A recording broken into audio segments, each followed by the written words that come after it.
Okay, boss, this ceremony, he is beating the Suzumi drum, and it is to inspire the warrior spirit to come up so that the warrior will fight with his heart and soul. I heard so, yeah. It was officially used with the samurais. The samurais used to do this.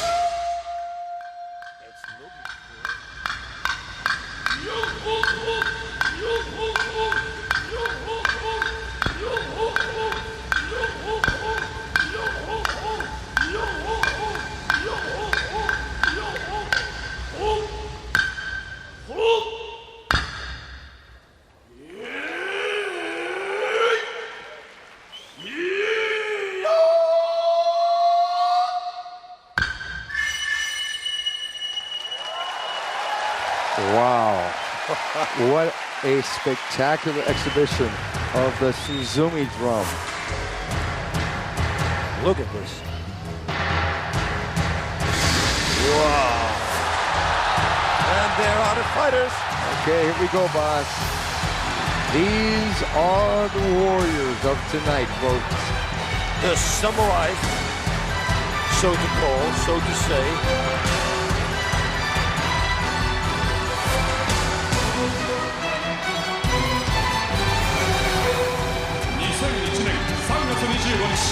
埼玉スーパーアリーナ今世紀最初に送るプライスリーズプライルーティーン出場全選手の紹介です Ladies and gentlemen, welcome to the very first of the Pride Series for the 21st century Pride 13! 第1試合ボビー・ソースワース From the United States of America, Vitor Belfort from Brazil, Vitor Belfort! 第2試合ガイ・メッツァー From the United States, Guy Mezger!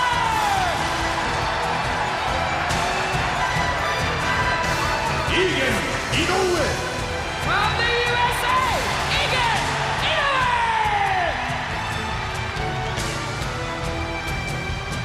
第3試合ソボレフ・デニス From Russia, Sobolev, Denis! Heath Herring From the United States of America, Heath Herring! 第4試合ダン・ヘンダーソン From America, Henderson! Renzo Gracie Brazil, Renzo Gracie!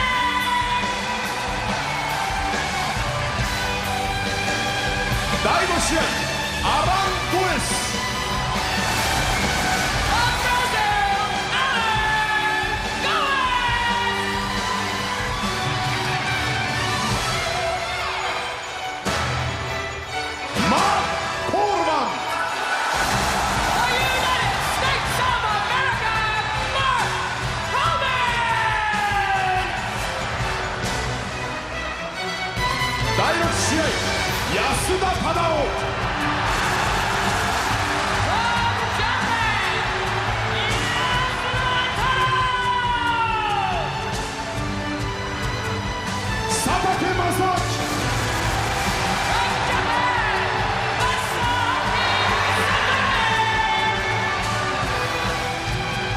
第7試合トレイ・ヘリンマン From the United States of America, Trey Coleman.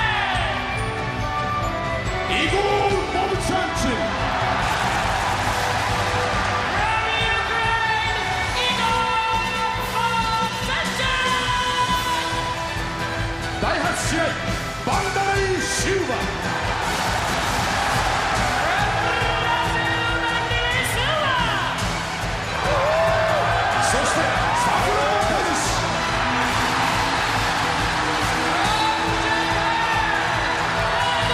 Okay, there he is, Kazushi Sakuraba, and we're ready to go.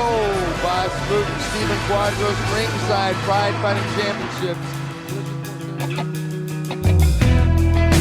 Wow, we're fucking starting early, huh? I better attack my Jesus. Hello, fight fans, and welcome back to Pride Resurrection, a historical video series dedicated to the Pride Fighting Championships, where with each episode, we'll take a look back at a specific event from Pride's history. And today, dear viewers, we're going to take a look back at Pride 13, Collision Course. I am the most dangerous man alive today, joined by the Colombian Goodvibe. Woo! Yeah! And guess what? The machine is back! Yahoo! Yeah, it's been a long hiatus. Yes. Christmas came early for you That's right. listeners. Well, in your absence, we were telling all the people about your wild adventures in the Congo and the Nile and all. I've really just been in jail. It's March 25th, 2001, and the start of a new millennium brings with it an old problem. Robert E. Lee's reanimated corpse has appeared, and using dark voodoo magic, he is able to raise the remains of his Confederate army. After commandeering a Royal Caribbean cruise ship, Lee and his army have set off for Japan to finish what they started. The South will rise again. What the fuck are you smoking? What the fuck did you smoke to write this shit? But little does General Lee know that Japan has a plan to stop him. And 16 warriors of mystical power have been summoned to defend the realm from this invasion and restore the balance of good and evil. Will they succeed? This is Pride 13, Collision Course. Very topical with the Confederacy. Jesus Christ. Held at the Saitama Super Arena in front of 27,000 adoring fans, Pride 13 features 8 bouts of civil strife. Some tweaks to the strikes allowed have been made, starting with Pride 13 here, which are the addition of soccer kicks as well as kicks to a downed opponent in any position, Okay. including down on all fours. Quick question.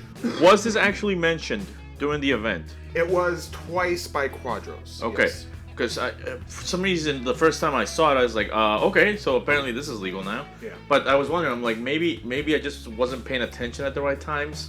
So I wasn't sure when it got mentioned. But okay. Yes, there was this, and also there was new round time rules. The classic Pride rules we all know, that me and Machine know and love. Yeah. It's a 10-minute first round, which would later be called the endurance round. Then 2 5-minute rounds, and this will go until the end of Pride. And I like that. Like they do I with mean, the current Ryzen right now. Yeah. I mean, I like that. I do like that. That, you know, especially because of the fact that I really just like the fact that it's just set, plain and simple. You know, now we finally have fucking rules when it comes to round time. Yes. Yeah. So now with this Pride 13, we can all say that Pride has finally become the Pride that everybody loved. Before we get into Pride 13, what else was happening around the MMA world around this time? 6 days after Pride 12, Pancrase held their Proof 2 event at the Namihama Dome in Osaka, Japan. Some of the stars appearing at Proof 2 included Nate Marquardt, Hiroko Sato, Tim Lachik, Yuki Kondo, Iko Hisa the Punk Minowa, Paolo, I'm already fucking up. Paolo. Jesus. Paolo, yes. Paolo. Paolo Fijo, yes. And the most feared of them all, Daiju Takase.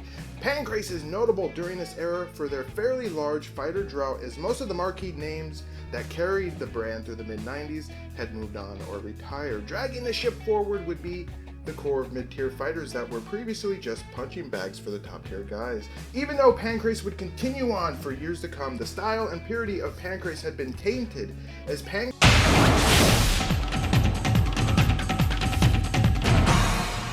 Alright, so the intro. I have some notes here because first of all, they picked the worst things and made them worse.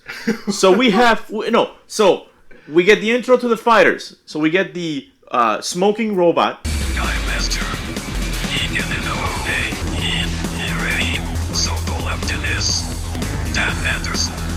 Well, apparently his health deteriorated because now he's barely fucking whispering. Right? So then we get the drunken hobo cameraman who apparently got even more extra hooch. So the camera is extra fucking wild this time around. So I was like, holy shit, just like the camera just like he's like bouncing it off like playing a game of pinball. This DVD rip comes jam-packed with 15 minutes of intro goodies. There's a reason for that, and we'll understand in a little bit why they have so much space. It's understandable. Yeah, previously on the DVDs, they cut out as much as they could to fit the fucking fights onto like a double-sided disc. Our event here opens with Kai Grant, one of the many ring announcers featured in Pride, introducing our two commentators who show off some moves. Hello, America, and welcome to Japan and the Pride Fighting Championships. In the blue corner, calling the action, Steven Quadros. In the red corner, the expert commentator, Bas Rutten. Poof, poof, poof. Oh yeah. Knockout. Especially Quadros, who looks like he could fuck you up. And the cameraman, as noted by Goodvibe, is obviously being instructed by somebody to do this movement like a drunk bastard. Oh my god, it's fucking terrible. After watching the last work on the last DVD that the producers went back and said, no, we should change that. No, they're telling the guy, do that more. It's... and let's not forget our lovely Asian Elvis. This guy is the top announcer maybe in the whole martial arts. Oh, he's very famous here in Japan. I call him Elvis, by the way. Why do you think why? Yes. I was wondering what the fuck was up with that, too. I saw him, I'm like, someone speaking English and looks like an Asian Elvis? I'm in. Whatever he's doing, I'm in. And another new face gets introduced to us as it looks like Eddie Bravo has been kicked to the curb. Boom, boom, boom, boom, boom. And replaced by a pair of tits. Replaced by a lovely young woman, Risa Stegmeyer. And working with us backstage doing the reporting is the lovely Risa Stegmeyer. Risa, what's going on? Hi, Bas! Risa shows off the huge crowd at the concession stand where t-shirts are selling like mad, she states. She is also nearly jumped by a group of menacing Japanese men who shadow very close behind her. I'm going to do a quick interruption because I remembered a note. So, we had the shitty camera, and then we had the introduction of Quadros and Bas, right? Quadros comes in like pretend fighting. Oh my god, so impressive. But then Bas comes out. And his pretend fighting and pretend noises. He goes like, poof, poof, poof. To me, it sounded like he was like more like poo-poo-pooing. Oh yeah. Knockout. Because like he looked like he wanted to take a shit at that point. I was like, what the hell? And then, right after Bas, he agreed with me about Asian Elvis. Because I was like, this guy looks like Asian Elvis, and he's like, and here we have Elvis. I'm like, oh, thank you, Bas. After Quadros and Bas talk about the double main event, we get an amazing parade of fighters with a crazy Japanese heretic banging a drum and screaming before the Pride music drums, revealing our fighters' fucking gold. The crowd is fucking pumped for this. I'm fucking pumped for this amazing, awesome intro. After that, we immediately go into the first fight of the evening. Hey, by the way, you know who's not pumped for that intro? Who? Quadros. He says he's pumped, but if you hear his voice, he's like, and now we hear this, and this is going to pump the fighters, and they're going to want to fight so badly. He was very low. I think he's trying to be quiet. I know, but it sounded just monotone. I was like, all right, apparently you're excited. I don't believe you, man. Our first fight of the evening features a returning Vitor Belfort, who's 23 years old with a record of 8-2, taking on newcomer to Pride, Bobby Southworth. From the USA, who was 31 years old with a record of 3-1. Vitor is 1 month shy of his 24th birthday, and he returns after 2 straight decision victory slogs. Most recently against Taijiro Matsui at Pride 10, but what about his opponent, Bobby? Born in Santa Cruz, California, Bobby started his MMA career in 1999, appearing at Neutral Grounds 12, held in California, I assume, on May 28th. There he fought Jason Godsey, a world-traveled MMA fighter who had fought in Extreme Challenge, Pancrase, and the IBC. Godsey would choke Bobby out.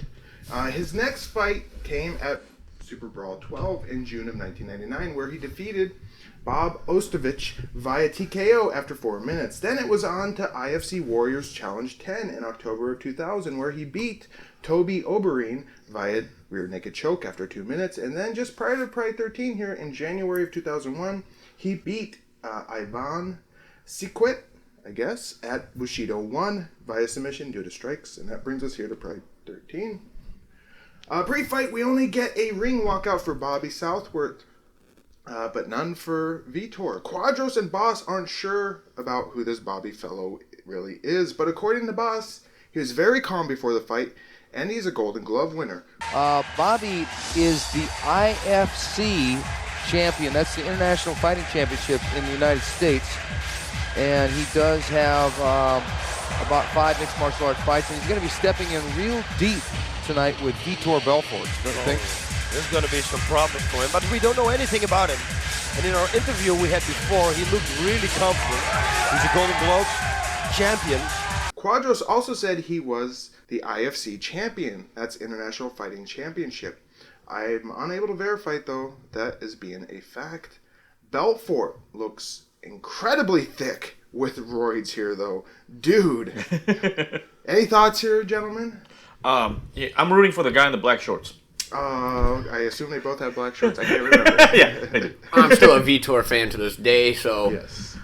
always going for Vitor. Well, I mean, I do find it I funny. mean, not always. I mean, there's times I've gone against it, but for most time, I pick Vitor to win.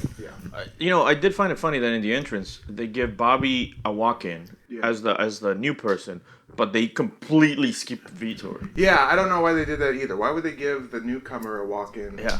But not the guy who's been in, about 3 prides. So, yeah, it doesn't make sense. Well, let's do it. Round 1, the bell rings. The fighters circle for a little. Southworth fires a right hand, and Vitor responds with a barrage that mostly misses.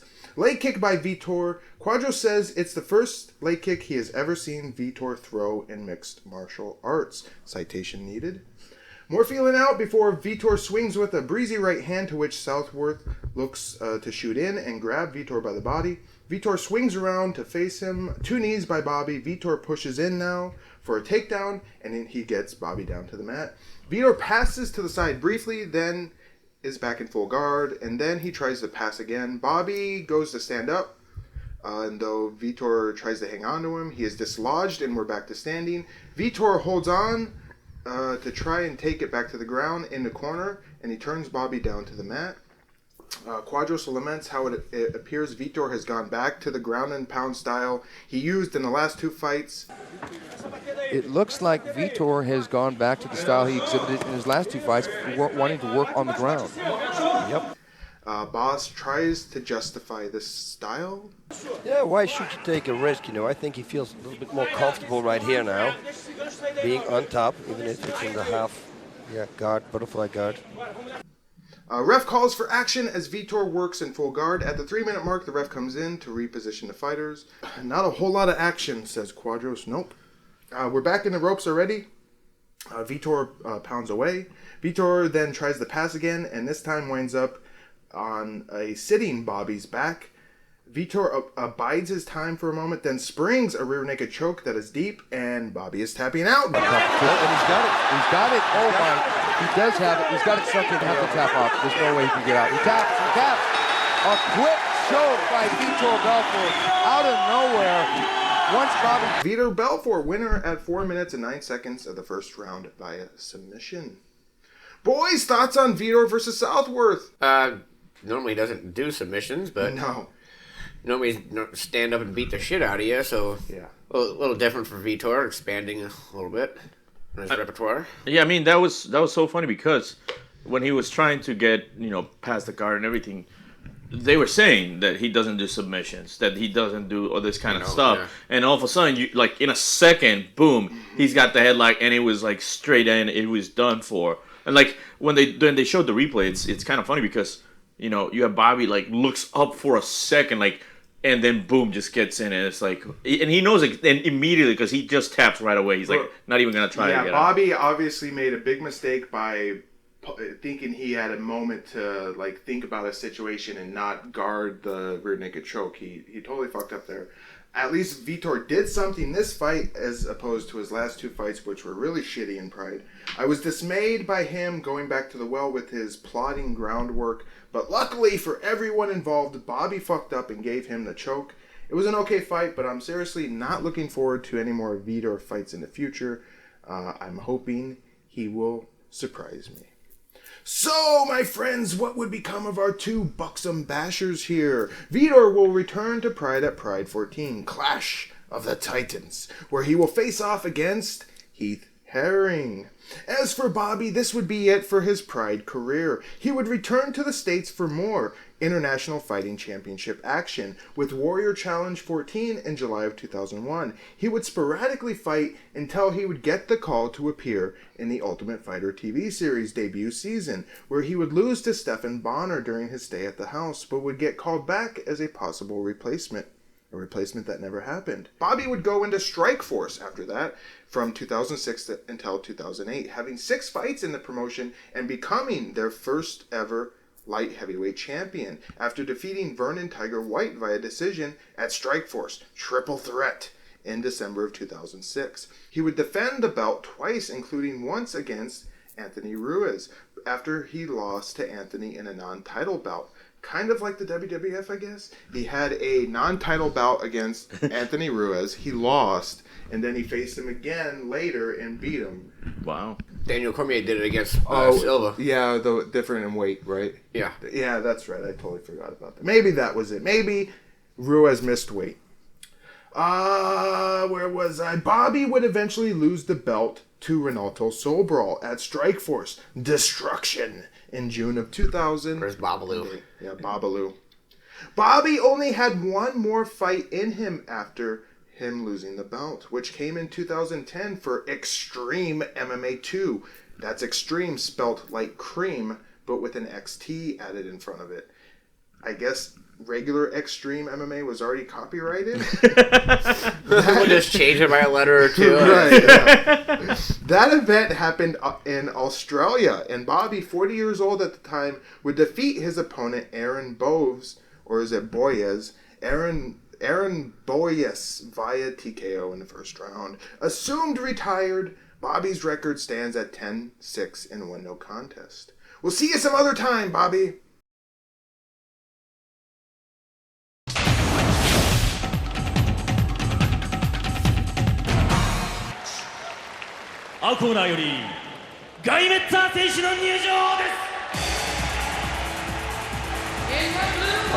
Okay, boss. Guy Mezger. Now, you know this guy. You fought this guy before in Pancrase. Guy Mezger.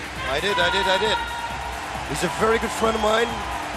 Real good fighter who's getting better and better. It's unbelievable. The last year, his punching is getting way better. He trains with some good box coaches. I think the Lions Den fighters in general have become a lot more dangerous with the strikes. Their boxing program, under the guidance of Ken Shamrock, he's hired a bunch of really great trainers. They're all Egan Inoue 選手の入場です。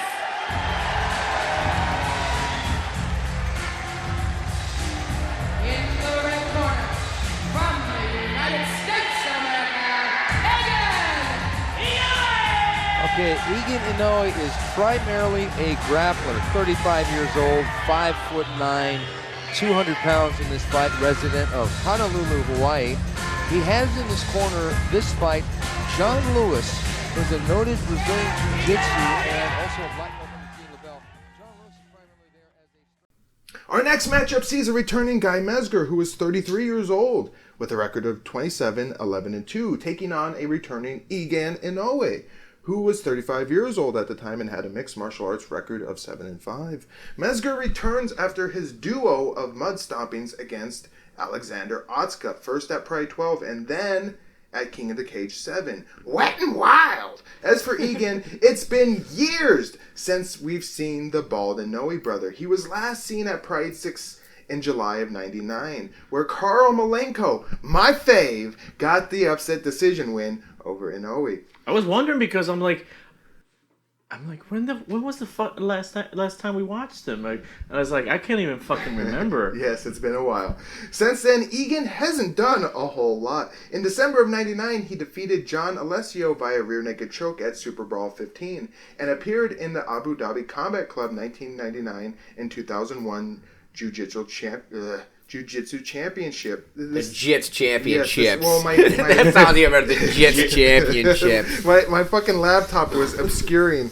Something was going on where I was obscuring. I couldn't read what the fuck was behind it. Yes, the 19... Did you drink before we showed up? I didn't. Is that what's fucking happening? I was gonna make these. We have those little juices that come in little plastic barrels. Yeah. I was gonna pour a little of the juice out and fill it up with vodka, so we'd have these little barrel Like shots. the kids. Yeah, drinks? the little kids juice. Yeah. Maybe we could do that. Anyway, the Abu Dhabi Combat Club Jiu-Jitsu World Championships in 1999 and 2001. He placed third in both years. It's been over a year since Egan has fought in any professional sense.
Okay, boss, this ceremony, he is beating the Suzumi drum, and it is to inspire the warrior spirit to come up so that the warrior will fight with his heart and soul. I heard so, yeah. It was officially used with the samurais. The samurais used to do this.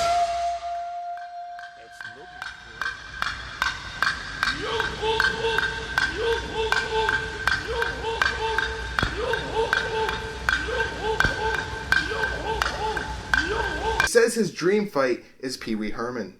Mezger gets his walkout and Bas sings his praises, saying he's a good friend. Then Egan gets his walkout too, and he comes out in what looks like a sambo gi. Egan looks pretty swole for this fight. I wonder if he's getting his some extra help from his brother via a poke of the needle, because he's looking a lot bigger than usual. Both men, it appears, are going to be wearing shoes for this fight, which is interesting. Geezer tidbit! And I can't believe I didn't realize this till now. Mezger was born on January 1st, the same day as the most dangerous man alive today. Another geezer tidbit. Both men share the honor of having a victory over the Diet Butcher, Alexander Otska. A rare feat indeed. When did you beat the Diet Butcher? No, This one time you see him at a gas station and broke something over his head and ran. when I said both men share the honor, I mean Mezger and Egan, you fucker.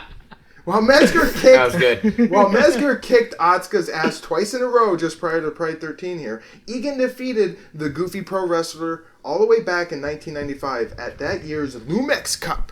Make sure to go check out Classic MMA Revival 6 for a thorough look back at this event. Anything to say here, boys? Any comments? No, I mean, guy looks fucking fit. I liked Mezger. I've watched a lot of his fights. I mean, Yes. I said it last Pride. He's one of the best fighters. Well, I said it. He's one of the best fighters of the era. He looked really good last Pride, and he's going to be tough to beat here. And I mean, if the Wolverine rules apply, he's got the chops. Yes. So he's gonna win. Yeah, he wins on those alone. Let's do it. Round 1. The bell rings. Leg kick by Mezger, then another. Quadro states that kicking is now allowed with shoes on. I guess before, if you wore shoes, you were not allowed to kick. There's another low kick. The kicking is allowed now under the new rules with shoes on. A lot of people like Guy Mezger really like to wear the shoes for traction. Okay. Now there's a leg kick by Egan. Missing 1-2 by Egan, then a missing snap head kick by Mezger. Mezger then wades in with a straight right. Egan ducks, they clinch. Mezger works to break away, but Egan gets control in the corner. Quadro says that Mezger has had a total of 139 fights, which include his kickboxing bouts in his career. Unfucking believable. Mezger regains control in the corner and delivers a knee to the body by Mezger. They push away from the corner with some dirty boxing. Mezger tries to go over the top of the left. More dirty boxing as Egan tries to punch his way out. Kind of a dipping maneuver by Mezger. Knee by Egan, then they trade. Egan falls for a moment. There's a half-tied clinch by Mezger and a half-hearted knee. Egan flies in with a straight that Mezger counters. Mezger chases Egan toward the ropes with punches, then a knee and a straight right. Egan collapses and the ref is in, already to wave off the fight as Egan looks KO'd. Mezger, winner, at 2 minutes and 25 seconds of the first round via KO. The guy is really landing the most significant shot. Oh, good right hand there by Guy Mezger. That really, Egan's dropping his hands now. Not a good idea. Egan's in trouble. He's down. Right hand by Inoue. Egan is out. It's over. Guy Mezger has knocked out his third consecutive opponent. His third knockout in a row. Big right hand. It's that right hand, Bas. Yeah. Surprise. It was a starching. Yeah, I wasn't. Honestly, the hits look good. Here's the thing. The hits look great, but Inoue looked like a fucking rookie. Like, I don't know what the fuck he's been doing prior to this fight, but it has not been fucking training. Yeah, I wonder how much training he was doing. I don't think he was doing a whole lot. This might have just been a payday, honestly. Yeah, because, like, he just got beat, plain and fucking simple. Like, for someone that has had, like, prior Pride events and stuff like that, prior MMA fights, he was a fucking rookie out there, man. I would expect that from someone from the Takeda dojo, all right? Curiously, it appears Ensign has taken umbrage with Mezger as he won't let go of Mezger's hand after a handshake and pulls him close for some words. Ensign definitely looks angry about something. Not sure why. Mezger legitimately kicked his brother's ass. What could he be angry about? Hilariously, Quadros and Bas are waiting for a replay, and it just never comes. Guy Mezger there. Let's see if we can get a replay. I'm waiting too. The next fight is already playing. He's like, oh, you guys, you'll see this when the replay happens, and then it's like, no replay. Yep, just on to the next fight. Boys, final thoughts here on Mezger versus Egan. Just a good fight for Mezger. The other guy looked like a clown. Well, but see, that is the one thing that always gets me. Mm-hmm. Is it Mezger being so good that he makes Inoue look terrible, or is it Inoue being terrible, therefore making Mezger look good? There's a little of both. Because for me, it was really more of column B. Inoue, like I keep saying, he just looked like a fucking rookie. He looked like he didn't come in prepared for jack shit. No, he didn't come in. It looks like he didn't come in prepared. He most definitely didn't come in prepared for Mezger. I mean, Mezger, if he had watched Mezger's last fight, Mezger gave Silva a really good fight, although he got caught. He whipped Otska's ass. Of course, that's Otska, Yeah. Maybe, I don't know if Egan had been paying attention to what Mezger was doing, or if he just didn't care. This was just a payday. What I have written here is, I like Egan. He's a super cool dude. He looked in stellar shape here. It looks like he was spending time in the gym, but I don't think he was really working on any MMA stuff. I think Mezger here was coming right off of his peak. He's a great fighter, super diverse. Most guys would have a lot of trouble with Mezger, and I just don't think the skill set Egan had. He's mostly a jiu-jitsu guy. I don't think his skill set at all was a good matchup. Egan should have tried to take it to the ground, but he decided to try and stand up with him. Egan's stand-up is very suspect. Good fight. I liked it. Not surprising, though. So what will become of our two masterful MMA artists here? Guy Mezger will be back real quick to take on a very special attraction fighter for Pride 14, Chuck Liddell, on loan from the UFC. This was the start of Dana White's master plan to build his new UFC toy, which he had convinced the Ferreira brothers to purchase in January of 2001. Will Dana succeed in his plan to manipulate the Japanese into promoting their future competitor? We shall see. As for Egan, this would be the last we would see his shiny dome, at least in Pride. Egan would return to the Isle of Hawaii and have a streak of fights in Super Brawl, the Hawaiian-based promotion, going 5-2 and winning his first 5 bouts before losing his last 2. His win streak began with Super Brawl 21 in May of 2001. There he beat Brett Al-Azawi via forearm choke. Later in 2001, in November, at Super Brawl 22, he faced off against, get this, Joe Dorkson. That's his fucking name, Dorkson. Joe's an interesting fighter from Canada, actually, who started his MMA career in 1999 and proceeded to go 17-3 until he faced Egan at Super Brawl. And then he went 34-13 from then until 2014 with 2 stints in the UFC. Do you remember him at all? Who's that again? Joe Dorkson. No, I do not. What a dork. What a dork. Neither of his stints in the UFC went very well. Anyway, at Super Brawl 22, Egan submitted Dorkson with a toe hold. 5 more Super Brawl appearances awaited Egan between 2002 and 2003, with the last coming against Jason Miller. Yes, that Jason Miller. Right. At Super Brawl 32 in December of 2003. Egan's corner would call for a stop to the fight at the end of the second round.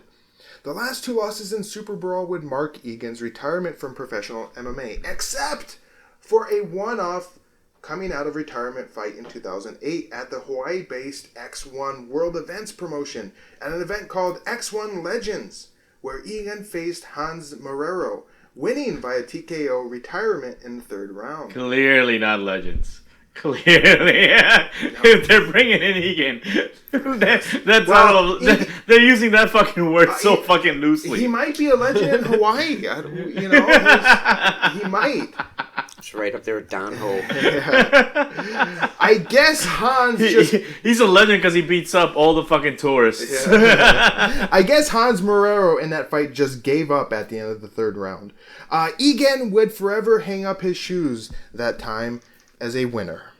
Egan would open 3 different MMA training schools in Hawaii after that, and I think he now operates a yoga school. And to this day, he shares his newsletters on Twitter for the world to enjoy. By all accounts, Egan is a wonderful guy, and I suggest you go follow him on Twitter, if Twitter is your thing. We'll see you some other time, Egan. I was freaking when you got that double underhook at me. It was tight. We're working on it. Thank you. Thank you, Japan. I love coming here. Been coming here 6 years, and it gets better and better every year. I'm not retiring. Don't care what anybody says. Stronger than I've ever been.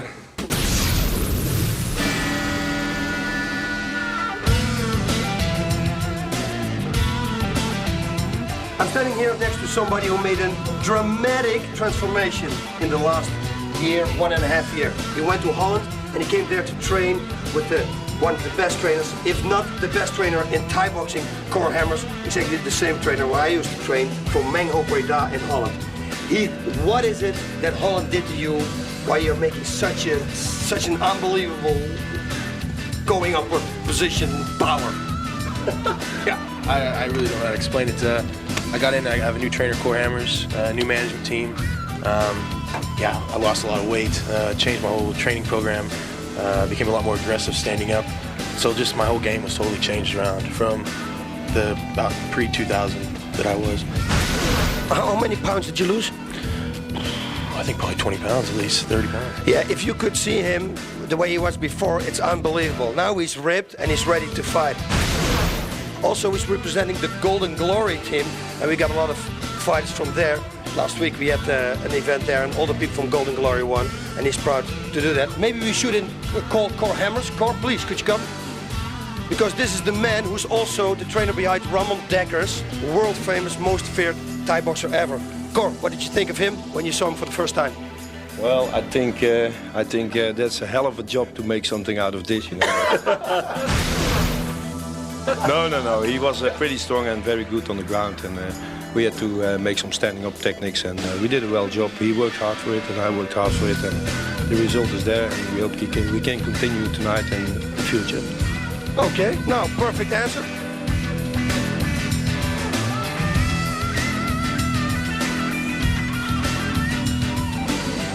Okay, and we have another question, of course. We have to ask this, the girls. What do the girls think? What do you think of the girls in Holland, by the way, and what do they think of you? As you know, the girls in Holland are beautiful. Yes. Among the most beautiful. I married one. Yes. I'm currently dating one, so I will have to refrain from any other statements.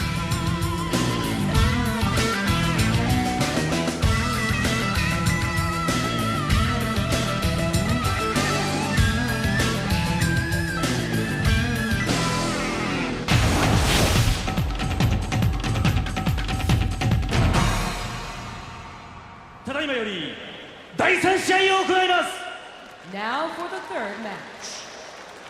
青コーナーよりソボレフ・デニス選手の入場です。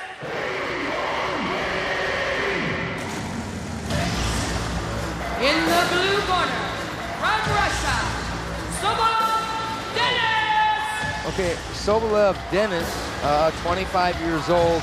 He is from Russia, and we don't know a great deal about this guy.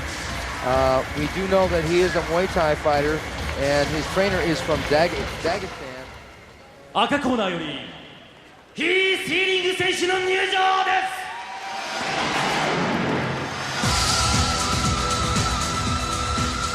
In the red corner, from the United States of America, Heath Herring! Okay, now Heath Herring, we know him well. We were just in Holland, you and I. And Heath is trained by your old Muay Thai trainer, Cor Hammer. Yes, he is. Yes, he is. And he changed dramatically. He lost like 25, 35 pounds. He got himself in a great shape. Did exactly the same training that I used to do. He's running the same path in the woods. Still everything the same. And Cor Hammer told me he's doing great.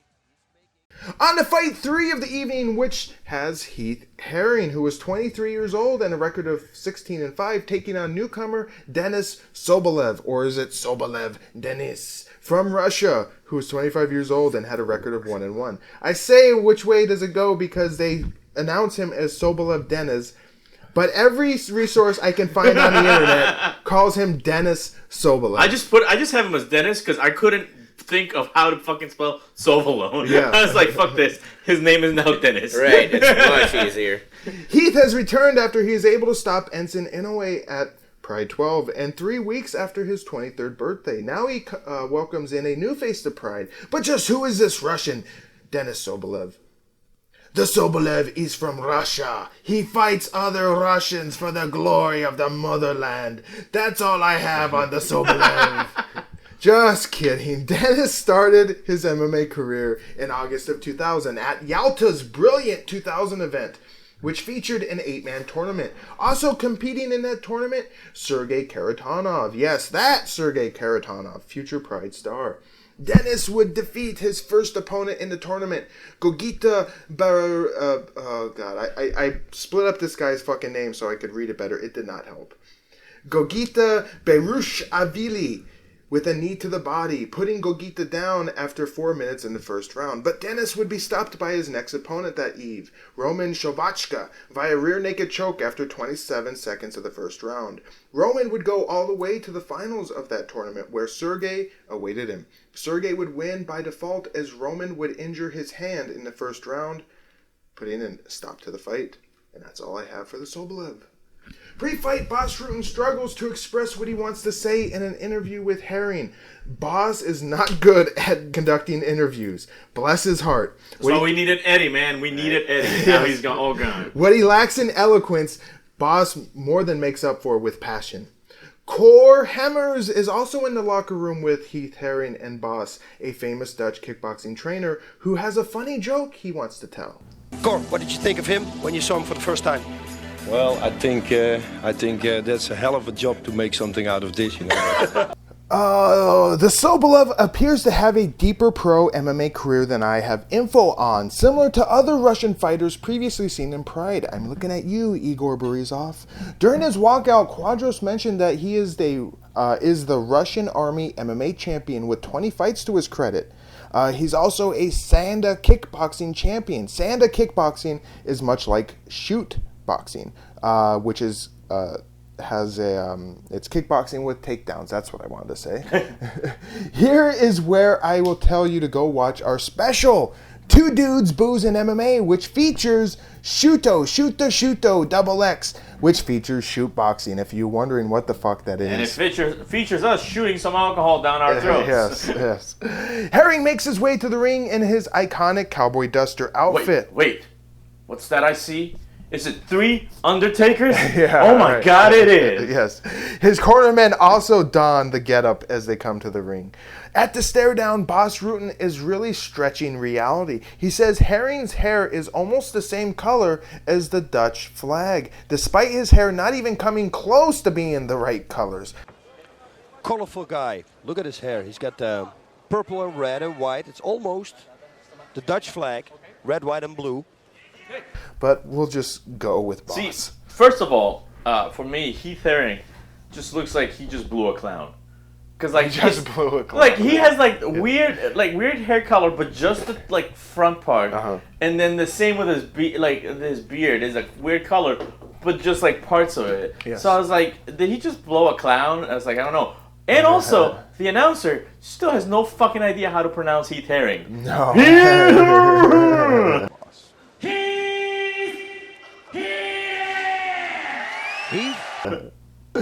Well, let's do it. The bell rings for round 1, and Heath flies out with a straight front kick before shooting low. Sobolev sprawls, but is on his back shortly after. Herring hammers down with punches, a knee, then quickly cinches up an Americana, and Sobolev is tapping. Quick finish, Heath Herring, winner via submission after 22 seconds of the first round. Again with the knees to the head. He stopped Anthony Inoue in the last Pride. He's going for the armbar. Watch this. He's going to go for it. There we go. There it is. The key lock. And he taps out quick. Oh, that was quick. Heath Herring in that key lock. You don't want to be underneath the side mount of Heath Herring. He's going to go for that Americana, as Bas said. Thoughts on this fight? Jesus Christ, man. Are they going to hire real fighters?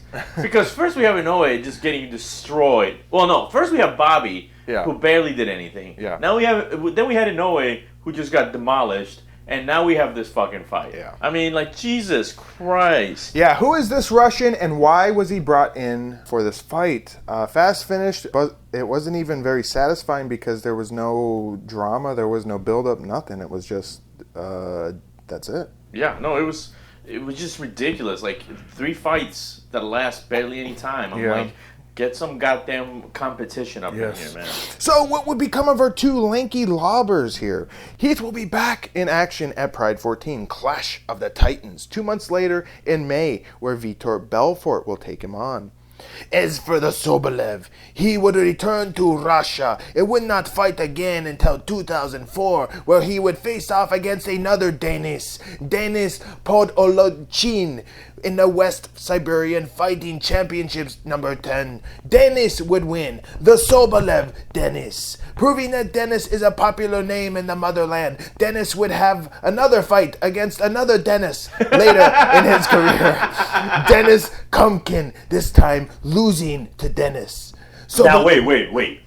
In a fight like that, who would you say is the menace? Oh, God. Boom, boom, boom, boom. There's a bad good vibe joke for you. I'm going to have to put in the sound effect.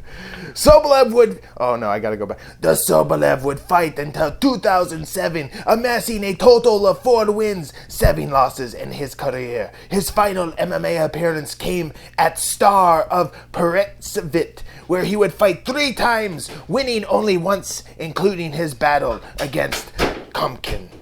Das Vidania, Sobolev.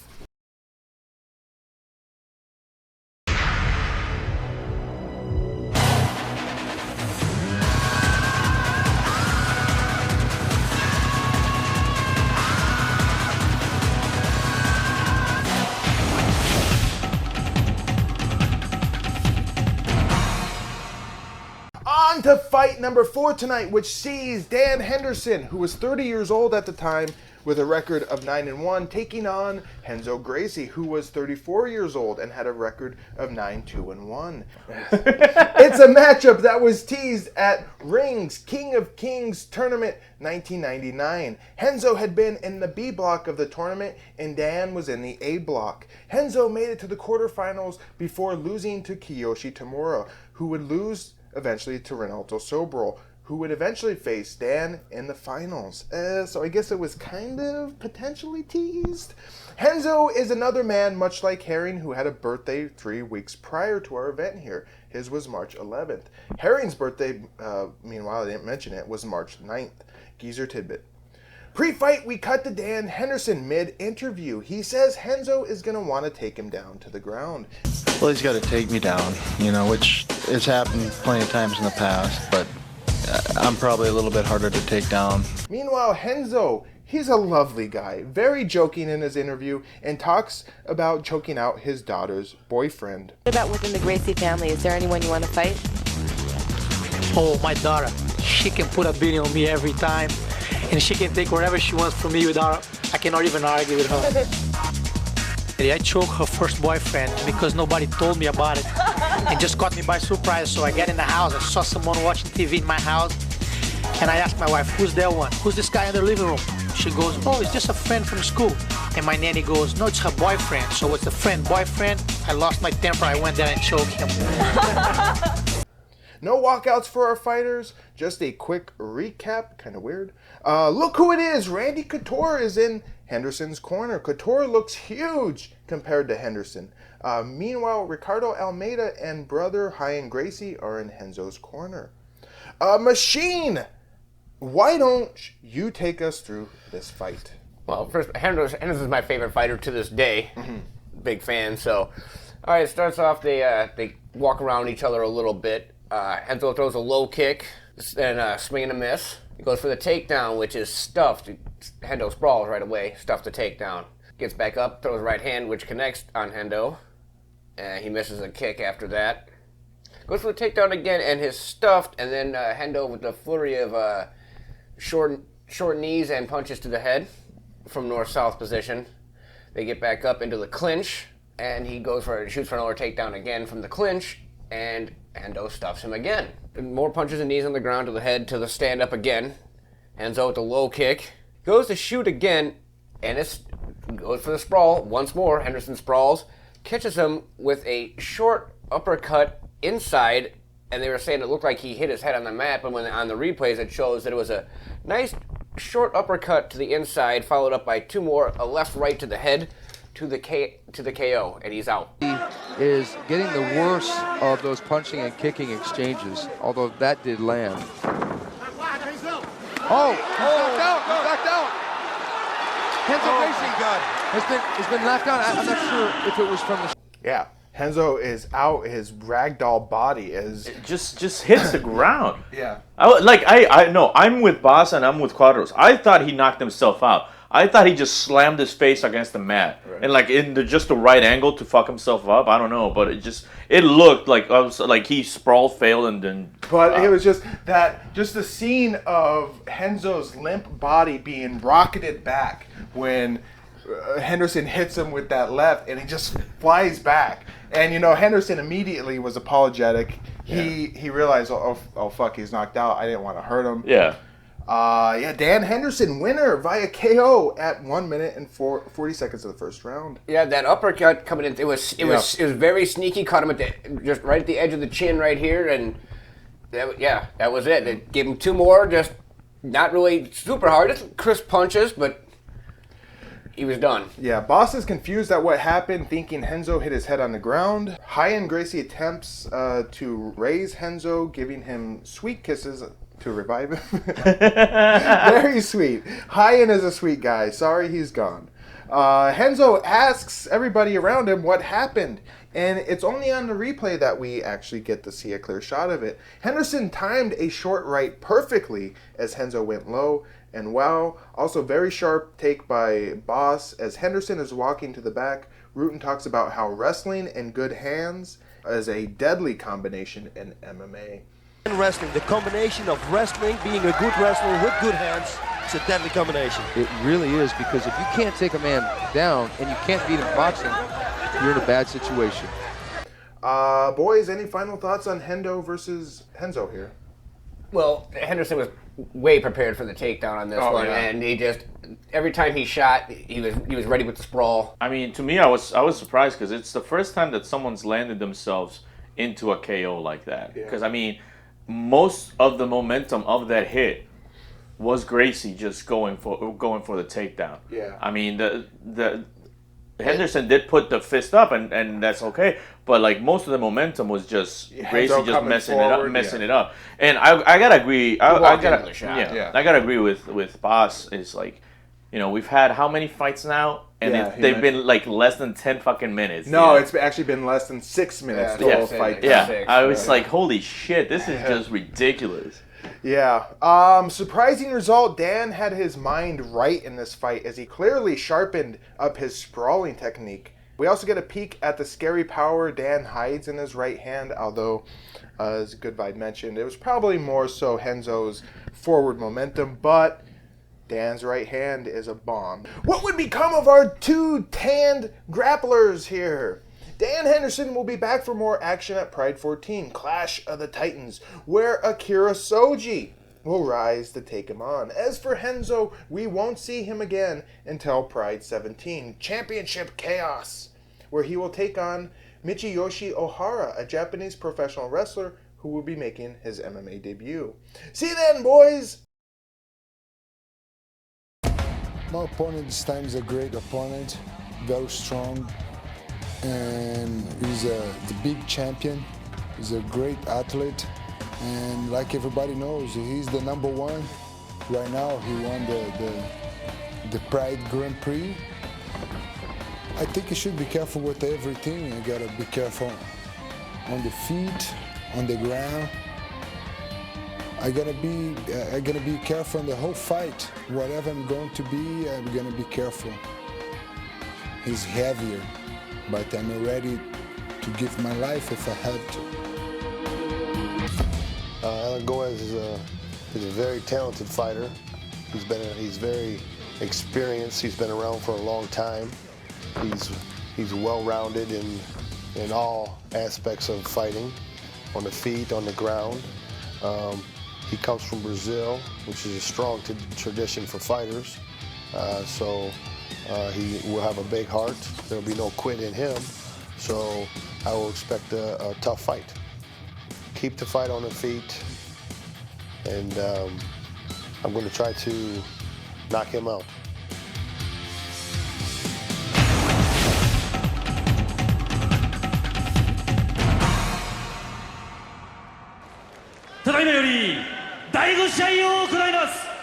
And now for the fifth match. 青コーナーよりアラン・ゴエス選手の入場で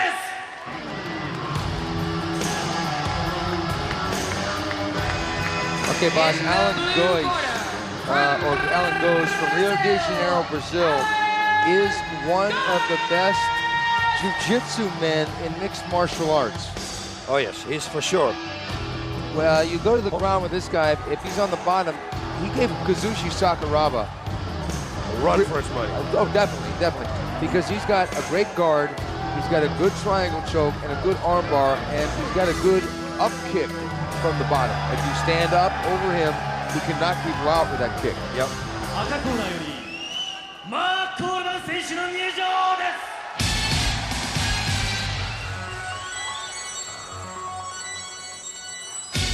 Okay, here he is, Mark the Hammer Coleman. Coleman came in early in his career and dominated the Ultimate Fighting Championship. He won 2 titles there. He won UFC 10, and that was on July 12, 1996. And he beat Don Frye in the finals. And at that time, Don Frye was the top fighter in the sport. He was dangerous. He was a wrestler that could box. Yep. And there was, he beat Gary Goodridge in that tournament.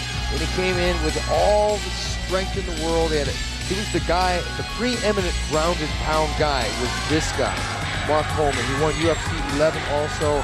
That was a short time later in September of 1996. On to fight 5 of the evening, which sees Mark Coleman, who was 36 years old and had a record of 11-4, taking on Allan Góes, who was 29 years old and had a record of 5-1-2. Coleman marks his return to Pride since winning the 2000 Grand Prix, and since then he hasn't fought in MMA at all, nearly a year's time. In that absence, Mark decided to get paid with Japanese pro wrestling appearances. In December of 2000, he debuted at the Inoue Boombaya 2000, teaming with Mark Kerr. Holy shit.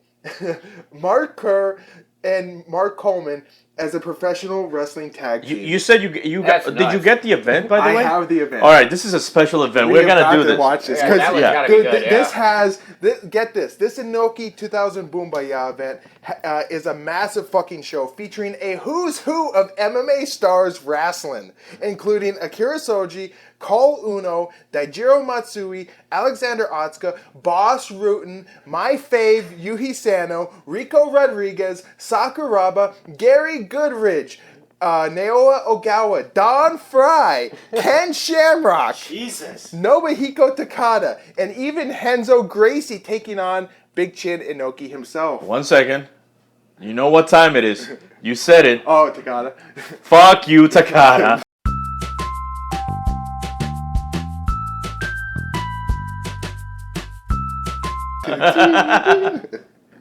Yes. We just might have to watch. There is no just might. Yeah, we are watching this. And this is this Inoue Boombaya 2000 was, I think, this one is all works, so it's all pro wrestling. Yeah. But future Inoue Boombayas would be real MMA. So this one is a rare treat. Yes, definitely have to watch it. We last saw Allan Góes at Pride 9 winning a decision against Vernon Tiger White. That was back in June of 2000. Since then, he has not fought at all.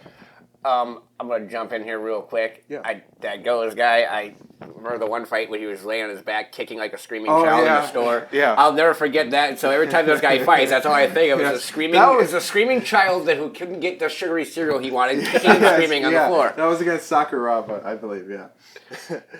Will ring rust be an issue for either men since they haven't fought in a while? We shall see. Pre-fight, Coleman says he definitely feels pressure to win this fight. And you won the Grand Prix, which was held last May. Do you feel any pressure that you have to win this match? Definitely, I'm feeling the pressure. I feel like I have to win, and I'm going to win. Coleman says he wants a knockout tonight since he hasn't had one in a while. As for Góes, backstage he makes sure to remind us that Coleman is a heavyweight and he is a middleweight. First, Mark Coleman is a heavyweight, I'm a middleweight. For me, that's a personal challenge because I prepare myself to fight anybody. But he's a warrior and he's here to fight anybody. Also, Góes' English is pretty fucking good.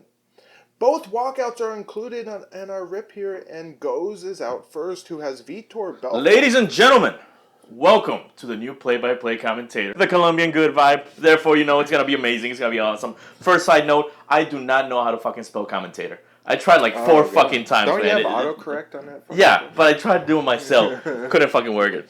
So, before I even start, before the pre-fight, I need to get this out of my system because I know it's going to be terrible regardless.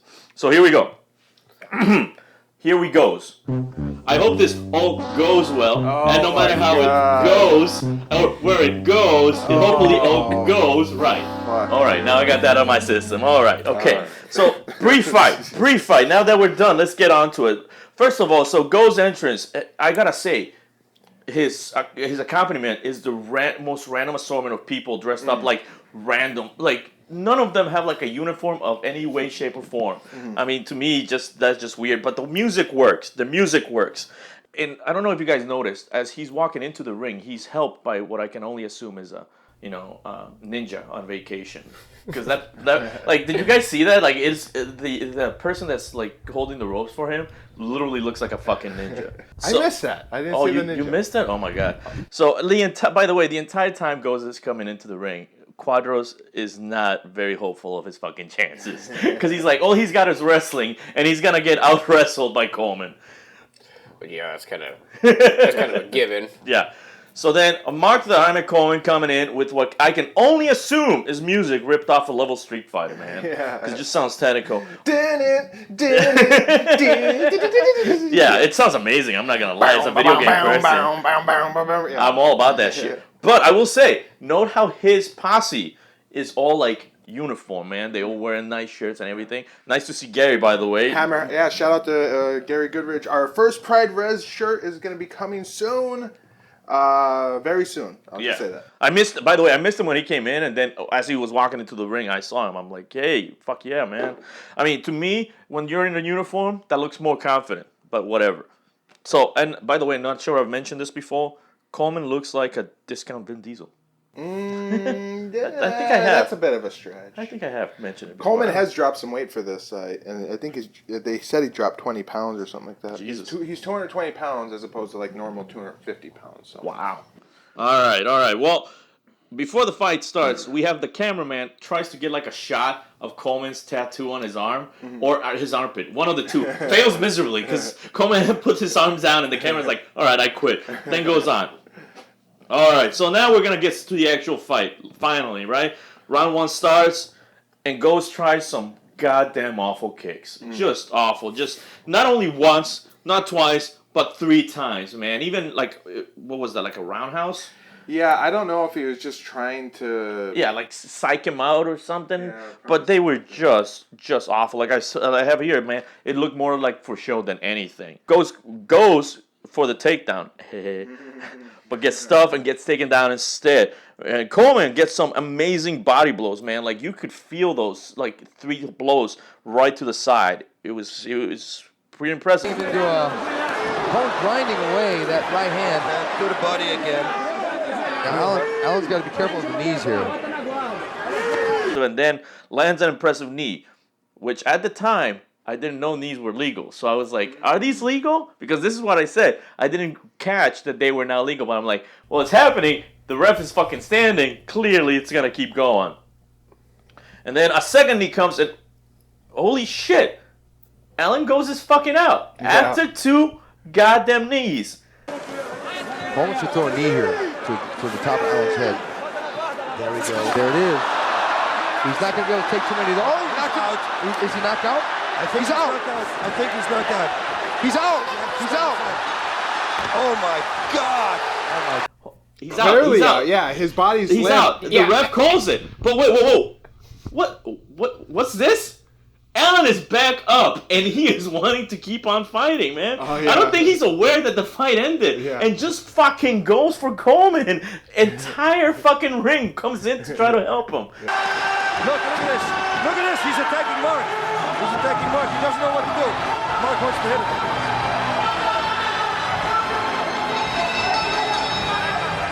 A little controversy in the ring there. This is fucking crazy shit, man. Yeah. Yeah, he knocked him the fuck out. He gave him like 2 extra ones when he was clearly done. He was clearly done. Yeah, his body was limp, and his body reacts to the force of the knee coming in. Yeah. Just like if you're like you're shocking something, like just to see its muscle movement, that's what it looked like because that's on, actually, if you go on YouTube, that's on Coleman's highlight reel of him doing that to them, at those, from north-south position, just cracking him in the head with those knees. It was brutal. I mean, I'm not going to lie, listeners. I'm very saddened that my intro of puns was pretty much longer than the goddamn fight. Yeah, strange bit at the end of the fight here. It was hilarious watching Mark Coleman's, like, he doesn't know how to react to this fucking sleepwalking fighter who's grabbing him. It looks like he wants to destroy him, but he's like, this guy's fucked up. And everyone's trying to get them separated. So Coleman's like, I can't really land this because people are aware I'm not supposed to punch. It's almost like Coleman is being attacked by a child, and he really wants to destroy him. But he can't bring himself to do it. Like, Mark Coleman's like face and reaction to this is fucking. They hug at the end. I think Coleman kind of like head capped him a bit. You know, I thought I was gonna get.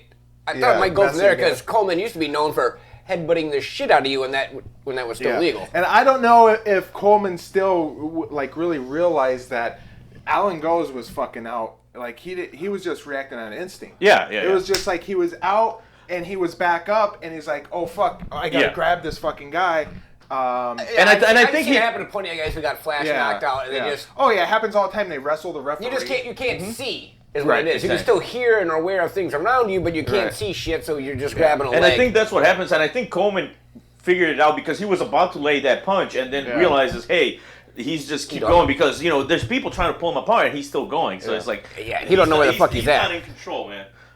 After the fight, Inoue lumbers into the ring looking like the Godfather. And of course, at this time, Inoue and Pride were extremely tight, with Pride obviously sharing most of their talent for Inoue's pro wrestling event in December of 2000. And Inoue had a commissioner role in Pride. And then there is, of course, the Yakuza ties between Inoue and Pride. Inoue has a belt for Coleman, a belt that isn't the Grand Prix belt and one that can't hold a candle to it. What's it for exactly? I'm not sure. Also, thank you, Quadros, for this tidbit on the new round structure, which they didn't mention it before. He mentioned the strikes allowed before, but he didn't mention the new round times. Quadros mentions it here. But I will say this.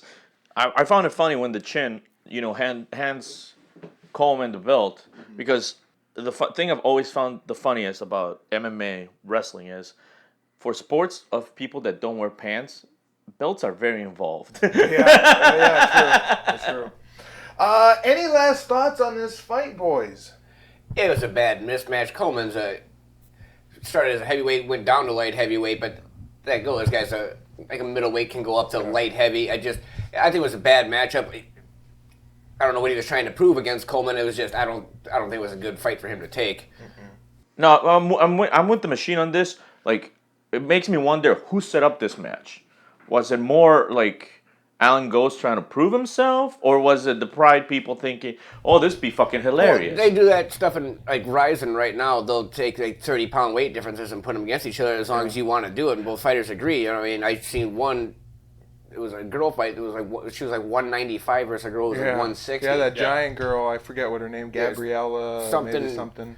Well, no, there's some German woman. The last one I watched from like the Yokohama or whatever. And she was like 195 versus the 160. But the 160 girl was like tearing her up. So yeah, I'm not against an open weight division. If you think you're a badass and you can prove it against a bigger guy, I'm all for it. But I think this might have been a case of Pride stacking, you know, like kind of helping Coleman out here. They gave him, this is how Pride would be accused of fixing fights. They would take, you know, obviously, you know, a smaller fighter, maybe on short notice, put him up against. It's not exactly fixed, but it's just stacking the odds way in somebody else's favor. Which, honestly, that is a fix, because like the most dangerous man alive today said, if you get first of all, it's already a smaller fighter. Second of all, you don't give him that much notice to practice. Yeah, I don't know what the time frame of notice here was, but Pride was notorious for that. They would tell you, like 2 weeks before, oh yeah, no, you're fighting this guy. Yeah, so that's just fucking bullshit. I thought Mark looked great. He was slim. I was worried he might have come back and been a little lazy, taken down Góes and just laid on top of him. But he went 100 miles an hour. I think he's grateful that strikes to a downed opponent in any position are allowed, because it definitely helped him. You know, if unless you know Góes was on his back, he couldn't throw those knees, and Coleman was an expert at those knees to a guy in the front headlock. From north-south position like that. Yeah, he was a master at that. That's one of the reasons I think they started getting rid of that, like from the down. Yeah. And that's because if somebody like Coleman got a hold of you like that, that's the end of you. Yeah. Góes was at a huge disadvantage here, especially against this version of Coleman. Coleman looked great. So yeah. What would become of our two sweaty, swollen swingers here? Mark Coleman will return for action in September of 2001 at Pride 16, Beasts from the East, where he will take on Minotauro Nogueira. As for Góes, he will make only one more appearance in Pride, which will happen at Pride 18, Cold Fury 2 in December of 2001, where he will take on Alex Steibling, who will be making his Pride debut. See you then, boys! とにかく前に出ないとみんな勝ってる人はみんな前に出てますから、前に出れないで負けるっていうのはなんか自分の中では考えられない。どうせ負けるんだったらそのラッキーパンチもらってもいいから前に出て負けたいと思います。相撲でやったら僕が 100% 勝つし、空手でやったら僕が 100% 負けるでしょうけど。まあ、プライドルーズでやっても僕が 100% 勝つというふうに頭の中で思ってます。まあ佐竹選手には悪いですけど、まあ、彼に僕を一発で KO する蹴りもなければパンチもないと思ってますから、自分でシミュレーションするとどうしても1分かからないんですよね。僕が勝つようになってるんですよ。相撲時代もここのエビアっていうメジャーな部屋にいたし、プロレス入ってからも新日本っていうその一番のメジャーなところにいたわけですから、ただ単に相撲をやってたっていうだけで出た人とは違うっていうのを見せたいと思います。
Okay, boss, this ceremony, he is beating the Suzumi drum, and it is to inspire the warrior spirit to come up so that the warrior will fight with his heart and soul. I heard so, yeah. It was officially used with the samurais. The samurais used to do this.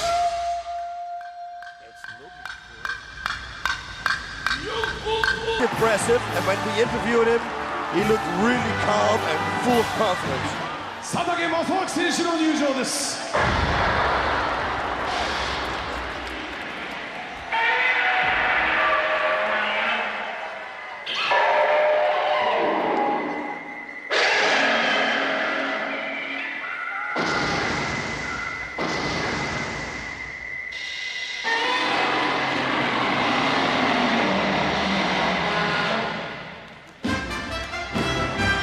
You know, I love when Satake comes out with the Godzilla theme. I love this. This is the original Godzilla theme from the original movie, I believe.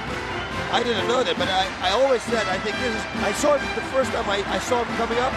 It was in the K1, and he had this music, and everybody started standing up and applauding. I think it's the greatest song, the greatest intro song. Satake has said against Yasuda that he will use movement, punching and kicking, and he predicts he'll knock out Yasuda early. On to our next fight of Collision Course, which sees Masaaki Satake, 35 years old and with an MMA record of 1-3. He's taking on newcomer Tadao Yasuda, who was 37 years old and was making his MMA debut. By the way, before you begin even this fight, I want to point out I was confused on who was who in this fucking fight. What do you mean? Because you've seen Satake before. I know, but I forgot the name. I'm not gonna fucking lie. I recognize the guy, but the thing is, like, when they were entering, like, Bas and Quadros were talking about both fighters so like back and forth, like mixing the names. I was like, okay, which one am I talking about now? Because the only reason I found out is because I had to fucking Google goddamn Yasuda? No, Satake's entrance. Oh, his Godzilla. Yeah, I just call it the mushroom because it's easier for me to remember, like shiitake mushroom. Yeah, but I fucking love his Godzilla entrance song. Satake is back after his loss to Ogawa at Pride 11, and it's fitting that after fighting two pro wrestlers in a row, Satake now fights a third. His first fight of this pro wrestling trilogy came at Pride 10, where Satake fought Kazunori Murakami. Remember this dipshit from Pride 1? Anyway, just who is this Yasuda fellow? Born in Tokyo, Japan, Tadao took up the time-honored tradition of sumo wrestling at age 15 in 1979. Donning the sumo name Takanofuji, he never achieved much success while he did sumo, even though he was able to earn 2 gold stars for victories over Yokozuna. Those 2 victories came against the same Yokozuna, someone you might have heard of, Koji Katao. That's right, Koji Katao. He never achieved Yokozuna rank himself, and he retired from sumo wrestling in May of 1992. Shortly after, he decided to take up the time-honored tradition of pro wrestling, joining New Japan Pro Wrestling and debuting in 1994, and that is what he's been doing ever since. In fact, he was one of the many men at the aforementioned Inoue Bumbaya 2000, and he wrestled against Naoya Ogawa at that event. And that brings us here to Pride 13. Tadao is a big dude at 6'5" and 286 pounds. He's probably 80 pounds heavier than Satake. He comes to the ring with Fujita in his corner. Satake comes out to the original Godzilla theme. And doesn't Fujita come out to a Godzilla theme himself? I'm pretty sure. So there's some kind of storyline rivalry going on here with Godzilla themes. See, for me, Godzilla is like the most obvious of fat jokes. Yes. According to Quadros, Satake is going to use the invisible kick. Bas says it's a very fast kick, and thank God for replay. This fight, he will use the invisible kick. Which is a very fast kick? Evidently so. It's so fast, you can't even see it. Oh my God. So, thank God for replay. It better be faster than the speed of light to have that name. Ridiculous claim from Satake as related by Quadros. Satake said he can break 4 baseball bats with a single shin kick. Satake says he can break 4 baseball bats with a single shin kick. Ooh. Like in a row, all at once? Haven't you ever seen that movie Best of the Best when they were doing that in their training montage? Yeah, they put all the baseball. He just did it by the neck. He didn't break it by the barrels. Okay, yeah, okay. If you were gonna break it by the thinnest part of the baseball, okay. Yeah, he wasn't doing it by the barrels. Let's get on with it. And Machine's going to kind of check out for a bit here as he didn't watch this fight. Round 1, the bell rings. Masaaki pegs Yasuda with a right. Yasuda tries to grab him. Yasuda has a body lock, pushes Satake around into the corner. Satake tries to punch his head. Yasuda pushes for a takedown, but Satake holds the ropes. The ref calls for a break, and Yoshida is in beast mode as he doesn't hear the call for a stoppage, and he still tries to squeeze Satake. Then Satake gets a yellow card for holding the ropes. On a restart, more Yoshida grappling, and we're back in the corner. Satake is doing great at staying up, but Yoshida isn't really pushing for a takedown. I mean, at this is the point of the fight where, to me, it's like I can see what's going to happen now. Because it's the same thing over and over again. And it kind of sucks because it's nothing but the weight differential. You know, you have a big guy that's just pushing the other guy around. The other guy just doesn't want to fucking do jack shit. Yeah, ref breaks them up again. Nice right by Satake, but Yoshida grabs him and powers him into the corner. Bas hilariously predicts a KO. The way it goes now, I predict a KO. Not fucking likely. Quadros comes up with a new term for this position. As opposed to lay and pray, he's calling it lock and bolt. I came up with a new term called lay and pray, where the wrestler or ground fighter takes the kickboxer down and stays on him and prays it doesn't stand back up. I've got a new one for you, boss. Okay. We're going to call this one lock and bolt. I would have called it hold and hope. Knees by Yoshida. Ref separates them again. Now Yoshida gets a yellow card for, I guess, stalling. On the restart, the same thing happens. We're back in the corner. Yoshida has boasted that he was going to kill Satake in just a few seconds. How's that working out for you, Yoshida? Another break by the ref. Guess what happens on the restart? I'll give you one guess. Fans, the first correct guess in the comment section wins a free Gary Goodridge t-shirt. If you guess that Yoshida tries to grab Satake as Satake punches at him and then they move to the corner, you win the shirt. Oh my god, it's so fucking boring. This unsurprisingly happens again just a few moments later, and the crowd lets Yoshida have it. He's got to move. Got to move. He's moving straight back. That's the problem. When Yasuda charges in, Satake moves straight back. Corner fighting. Satake beats on Yasuda's head, and Yasuda responds. 1 minute left, and that's all that really happens in round 1. Between rounds comment from me, I like Satake. He's kind of a dorky looking guy, but I like his looks. He's a cool dude. I mean, for me, it's like you said, he's a cool looking dude. I mean, his intro video makes him look like someone stole his lunch money and he was angry, so started beating up people. But I mean, just the fucking weight difference. And I also, between rounds, I got really angry. Oh. Because fuck you, cameraman. There's ring girls in the fucking ring, and we get fucking shots of the corners. No, goddamn it. There's a reason those ring girls get paid money to dress like that, and I want to fucking see it. Yeah, I agree. Round 2, the bell rings. It's like Groundhog Day, the movie, as Yasuda charges in and grabs Satake, pushes him into the corner. More of the same. There's 2 knees by Satake. On the break, Satake manages to avoid the bull rush this time. Nice. The men actually trade in the center of the ring. Awesome, thank you. Yasuda then chases Satake around looking to grab him. Finally does, and we're back in the corner. The crowd doesn't like it. Nice. Now he's going for it. He's going to the side. He's moving circles now. He's doing perfect. He had some real good instruction from his corner too, I think. 3 minutes remain. They fight in the corner. Bas sounds bored. Quadros talks about Fujita's ability to take a punch. Wonders if Yasuda has that ability too. They stay in the corner. Yasuda throws knees. A ref break late in the round. Yasuda grabs him again. The crowd revolts. If Satake does land a shot and gets Yasuda moving backward, he'll beat him. But while Yasuda is moving forward, he's not going to beat him. Then Yasuda takes Satake down, but the bell rings. That does it for round 2. Yasuda looks very tired. Any thoughts? Nope. I mean, just like you said, Yasuda looks fucking exhausted. Yeah. Round 3, immediately Yasuda grabs Satake. Ref break. Yasuda does the same thing, and I think the crowd has turned on him. Not much more to note here. Satake does escape at one point, but his punching looks terrible. Yasuda grabs him. Back in the corner, ref break. Yasuda... Okay, I will say this.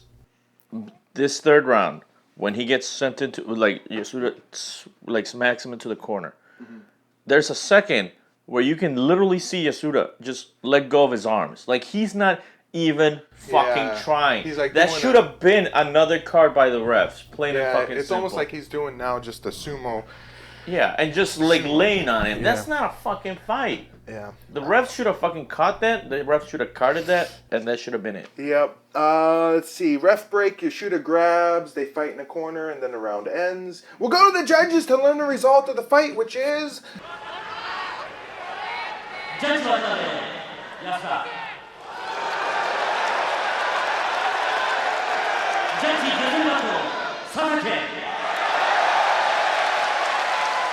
Judge Yasuda. It's a split decision. Yasuda, winner by split decision. Not sure if the crowd likes it. Quadros is just glad it was a split decision for Yasuda because he would have been very confused if they gave it to Satake. Goodvibe, any thoughts on this fight? I will say this. I was surprised that they gave it to Yasuda. Because, I mean, yes, he was slightly more aggressive with the charges, but he wasn't doing jack shit. Right. Meanwhile, you had, you know, a couple dodges and a couple hits to the face. I would have given it to him. Yeah, one ref did. I think the other ref saw like Yasuda pretty much controlled 80% of the fight. Yeah, but he didn't do anything. But still, I guess you got to give it to him for being able to control. But see, for me, seeing the weight difference, I wouldn't count it. I wouldn't have counted. Yeah. that. Oh, the weight rule should have been enacted in this. Yeah. Remember they have that rule where if a fighter gives up more than 10 kilos. Yeah.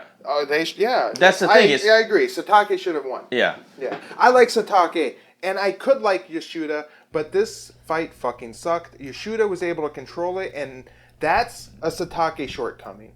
As this old, lumbering, former sumo wrestler should have been very easy to avoid.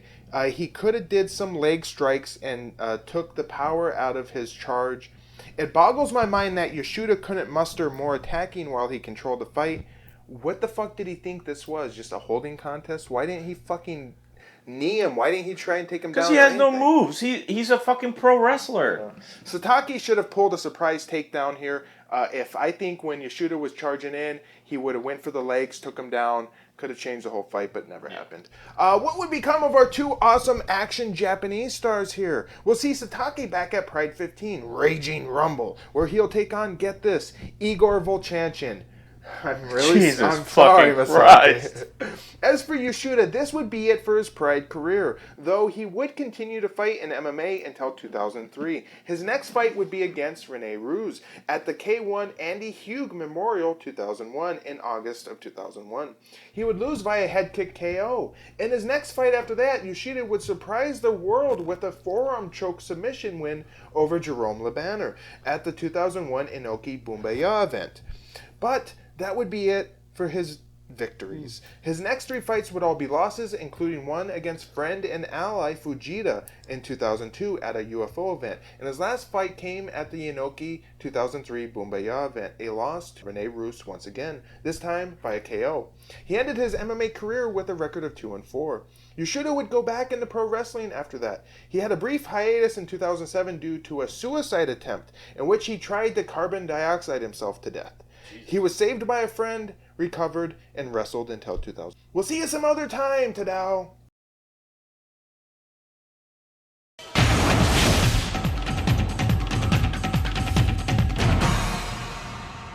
ただいまより本日の第7試合を行います。 And now for the 7th match. 青コーナーよりトレイ・テリグマン選手の入場です。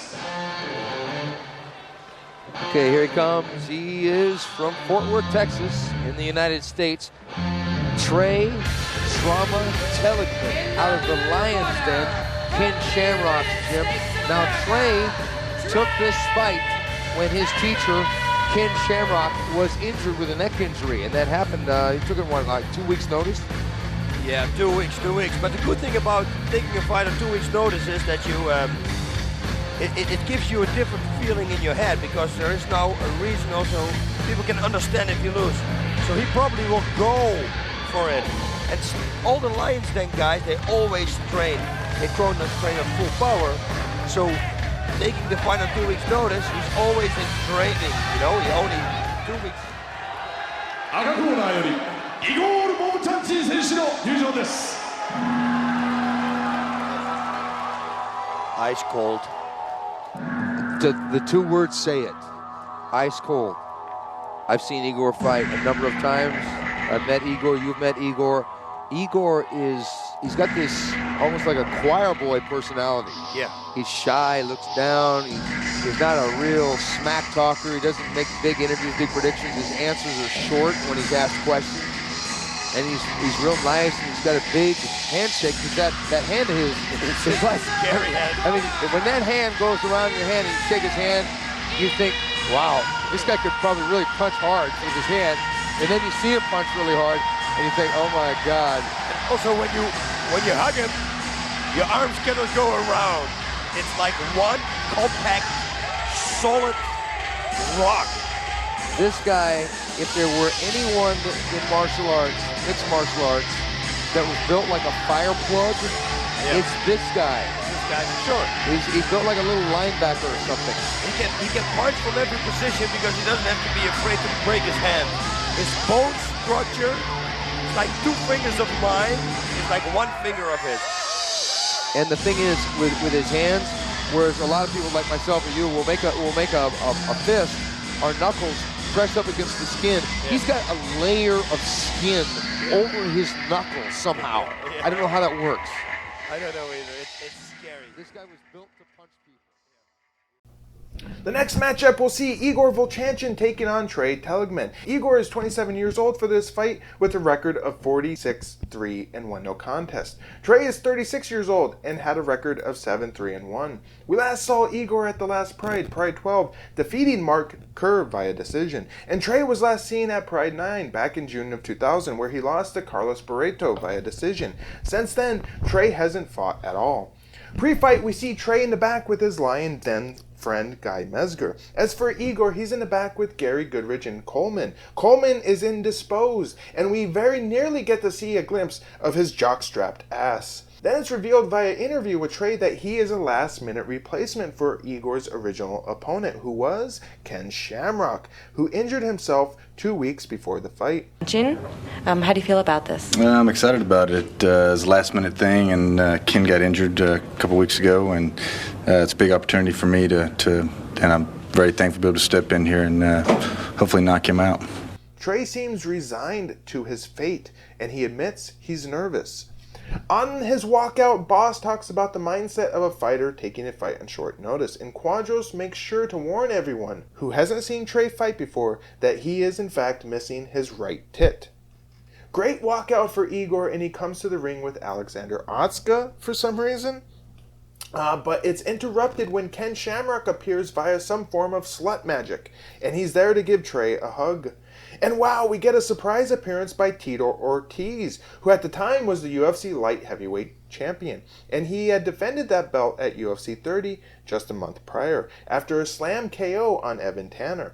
I made mention of Dana White and his grand plan to make friends with Pride to help promote and gain exposure for UFC, and it appears that this has already started sooner than I had expected. For a second, I thought Tito was actually fighting. Tito is there to generally look like a giant douche, but also hand out flowers. There is some bad blood between Tito and the Lion's Den's guys, as Trey seems very uninterested in receiving the flowers. Tito and Ken Shamrock had a lot of bad blood, so you can see Ken Shamrock. Yeah. It's funny, he's trying to egg. He's like almost like smiling and egging Tito on, trying to get a reaction out of Tito. It's kind of weird. Igor is a bit more welcoming of Tito and his flowers. On to the fight, round one. The bell rings, and well, someone hit the bell a little too hard as it rings for like 10 seconds. I expect somebody to get punched in this fight. They're both real heavy hitters. Trey is light on his feet here. Not to spoil anything, but Quadros might be a fucking psychic with his prediction right here. If Trey outboxes Vovchanchyn, I believe Vovchanchyn will try for a takedown. I guess you could say Trey draws first blood with a very dainty jab. Leg kick by Igor. Igor looks a little hesitant here. Another leg kick by Igor, then Igor wades in with a flurry, getting a big rise from the crowd. To use movement here. Vovchanchyn coming in with a swarm of punches. Trey fires in a low kick that Igor grabs. The men exchange punches. Ken Shamrock looks like an even bigger douche than Tito with his fucking sideburns. Another exchange, then a straightened body kick by Igor. Trey with lots of pressure, keeping Igor on his heels. I mean, I'm impressed that he stayed standing with Igor. The crowd is impressed as they applaud the fact that Trey seems game to fight Igor and not pussy out with some takedown. It's solid. It's like his whole body is built the same. Vovchanchyn ducking down, not a good place to be if Trey Telegrap's got a knee attack. He doesn't want to have his head down low like that. Igor with heavy punches against the ropes, and the crowd is hyper tuned into this fight. And I have to note, the Japanese crowd has been awesome this whole event, and the Japanese during this era were the best crowd in the fucking world. I will say, but even compared to other Pride events, the crowd this event was into the fights, even when it wasn't Japanese people. Oh yeah, and I didn't mention it during the Coleman fight, but yeah, with every strike that Coleman was doing, they were raising up their strike. No, they were into the fight. No more silence like in the first few Prides. There's a leg kick by Igor, then a chopping overhand right a moment after. Then a 1-2 leg kick by Igor. Trey crowds Igor. They get stuck in the ropes. Trey with a side kick push at Igor. A hard left, right, and then maybe dick kick by Igor. Igor gets a yellow card for his penis infraction. Okay, that was bullshit. That should not have been a card. I mean, it was a glancing shot at best. It wasn't like a full force kick, and it wasn't like he was a thigh. Yeah, and it wasn't like he was aiming. Still low. It was kind of low, but Trey made it lower. Like he bent into that kick. Yeah. So I that's one of those things. I don't think it should have been a card. Yeah, and are we going to be here for a while? Because someone hits the button for the awesome Pride 90s music. He's probably maybe one of the cleanest fighters there is in the business. Yeah, because he doesn't need it also. This is a guy who's really secure, really confident on himself. He doesn't need things like that. He would never do that on purpose. Trey's ready to go. The men shake hands. The fight restarts and Trey jabs, then a right. He goes for the body and Igor strikes back with furious punches, but Trey doesn't run and he steps back in and they exchange. Trey then straight up stubs Igor with a beautiful left hook, and Igor must have been out on his feet for a second as he shockingly tries for a takedown on pure instinct. Overhand right. Trey Teligman answering back with a left hook. Oh, and that was a good punch.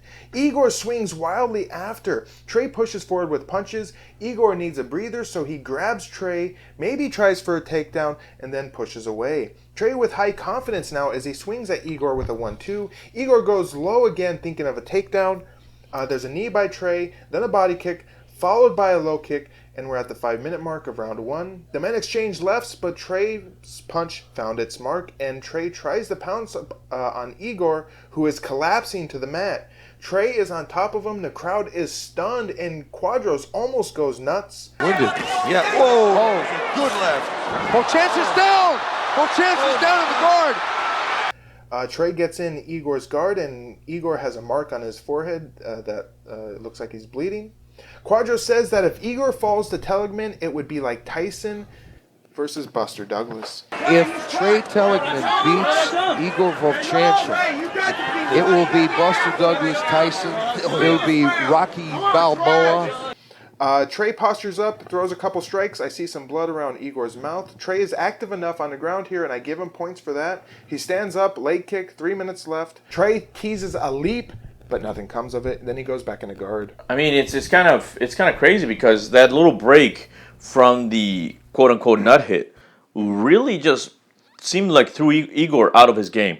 Like after that, he wasn't as into it as when it began, because when it began, sure, they were trading, but Igor was getting the better of the trade. Well, I'll say that Igor looked kind of hesitant through the first couple of minutes of the fight. Then, yeah, the kick happened. He looked out of breath in the corner, and then when it restarts, he gets hit with that beautiful left, which really hurt him. Oh no, it did. He was out on his feet for a split second. I know, and that's what that's the thing is, I think like that kick really changed the tempo for him, which then made it so like, you know, he was out, like kind of out of it, and then gets hit, and then it's just a fucking chain reaction. Around the 9-minute mark, Trey stands and Igor scrambles to his feet. Igor promptly throws a straight kick and falls on his ass. Trey gets back into guard, then the bell rings for round 1. Quadros curiously says that he doesn't think Trey did enough to win the round. What? For real, Quadros? On to round 2, Igor starts with a leg kick. Trey tries a 1-2, high kick by Igor, then a right and body kick by Igor, left and right by Igor. Trey moves in and Igor with an over-the-top left. Trey hits the ropes, brief clinch, and the men trade. Trey rams in with a left hook. Igor goes back to the takedown, gets stuffed. On the ropes, Trey with a body lock, and he trips Igor down to the mat with 2 minutes remaining in round 2. Trey is in guard and doesn't do much. He is definitely not as active in this position as he was in round 1. We count down the seconds going to 2 minutes left, 1 minute left, then the bell rings, ending round 2. Igor's face looks all marked up, but as Bas had mentioned earlier in round 2, it's usual for him because of his translucent colored skin. Trey has some marks too. Round 3, leg kick by Igor. The men trade, clinch. Then Igor pours it on as Trey doesn't really respond. Trey goes for a takedown and he lifts and somewhat slams Igor down. Trey does marginal work before he stands and gets to half guard, but Igor tries to sweep him. Trey gets a very high half guard and he nearly gets mount but doesn't. There's 2 minutes left. Igor remains in full guard, and the ref repositions the fighters. The ref should stand him up instead. Trey postures up at the last minute, then stands, and then goes back to guard. Boo! Trey repeats this a little bit after. He stands, and Igor stands. Igor tries to throw some punches. They clinch, and then the bell rings. So who won that fight? Quadros is very impressed with Trey. I'm impressed by Trey Teligman. I am really impressed by Trey Teligman. We'll go to the judges to learn our decision, which is... Unbelievable.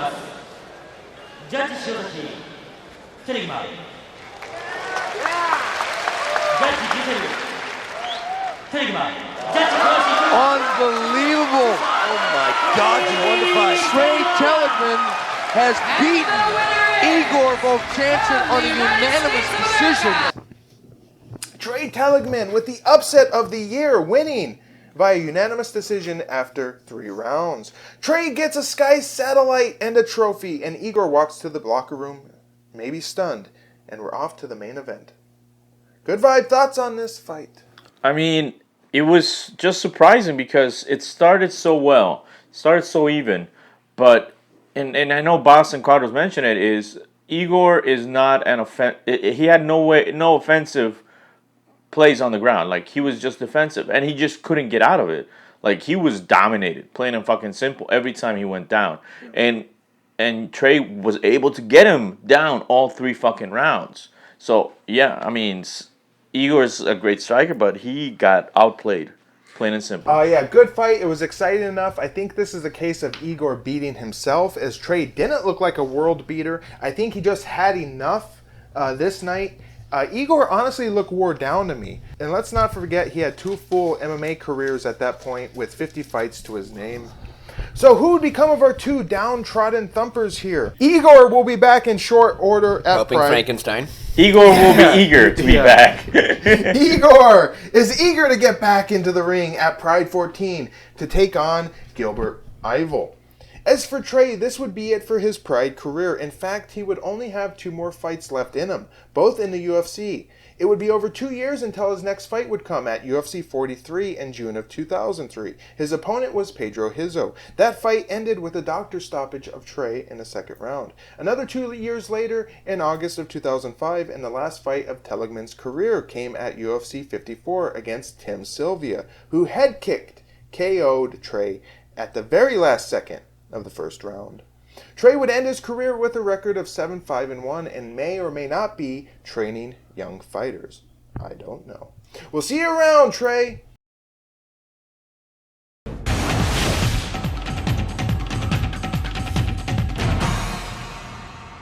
The main event of our collision course sees Kazushi Sakuraba taking on Wanderlei Silva. Sakuraba was 31 years old with a record of 12-2-1 and 1 no contest. Silva was 24 years old with a record of 14-3-1. Both men are back after victories at Pride 12 in December of 2000. Silva beat Dan Henderson via decision there, and Sakuraba beat Gracie via decision as well. Pre-fight, what mysterious things go on behind the locked door of Sakuraba? Okay, right now I'm standing in front of Kazushi Sakuraba's locker room. He's the only one who gets a private room, and what he does in here before a fight is a mystery to us. As usual, the doors are locked. No media, no interviews before a fight.